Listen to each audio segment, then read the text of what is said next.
ಗಲಾಟ. ನಮ್ಮ ಧರ್ಮದಲ್ಲಿ ನಮಾಜ್ ಮಾಡೋರು ತುಂಬ ಜನ ಇದ್ದಾರೆ, ಏನೋ ಹಜ್ ಮಾಡೋರು ತುಂಬ ಜನ ಲೈನಲ್ಲಿ ಫುಲ್ ಆಗಿದೆ. ಇನ್ನೊಂದರಲ್ಲಿ ಜಿಕಿರ್ ಮಾಡೋದು ತುಂಬ ಜಾಸ್ತಿ ಲೈನಲ್ಲಿದೆ. ಒಂದೊಂದು ಲೈನ್ ಅಂತ ನಾನು ಎಕ್ಸಾಂಪಲ್ ಕೊಡ್ತಾ ಇರೋದು.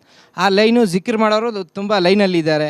ಕುರಾನ್ ಓದೋರು ಒಂದು ಲೈನಲ್ಲಿ ತುಂಬ ಫುಲ್ ರಶ್ ಇದೆ. ಮತ್ತು ಇನ್ನೊಂದು ಆ ಜಕಾತ್ ಕೊಡೋರು ಆ ಲೈನು ಫುಲ್ ರಶ್ ಇದೆ. ಮತ್ತು ಖಾಲಿ ಇರೋದು ಅಖ್ಲಾಕಿಯಾತ್ ರಸ್ತ ಖಾಲಿ ಇದೆ. ಅಂದರೆ ನಮ್ಮ ಮೈಂಡಲ್ಲಿ ಯಾವುದು ನಮ್ಮ ಅಖ್ಲಾಕ್ ಅಂದರೆ ನಾವು ಯಾವ ರೀತಿ ನಾವು ಓಡ್ತೀವಿ ಬರ್ತೀವಿ, ಯಾರ ಥರ ಒಂದು ಒಳ್ಳೆ ಸೌಹಾರ್ದತೆಯಿಂದ ನಾವು ಬಾಳಬೇಕು, ಅದು ಒಂದು ಖಾಲಿ ಇದೆ.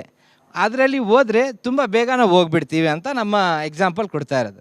ನಮ್ಮ ಒಂದು ಗುರುಗಳು ಈ ಥರ ಎಕ್ಸಾಂಪಲ್ ಕೊಟ್ಟಿದ್ದಾರೆ, ಅದನ್ನ ನೆನಪಾಯ್ತು, ಅದಕ್ಕೆ ಹೇಳಿದ್ದೀನಿ. ನಾನು ನಿಮಗೆ ಅವ್ರು ಕೇಳಿದ್ದು ಧರ್ಮ ಅನ್ನೋ ಪ್ರಶ್ನೆಗೆ ನನಗೆ ಈಗ ಉತ್ತರ ಸಿಕ್ತು.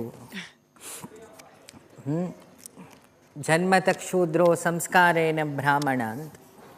ಹುಟ್ಟುತ್ತಾ ನಾವೆಲ್ಲ ಬ್ಲಡ್ಡಲ್ಲೇ ಹುಟ್ಟಿರ್ತೀವಿ.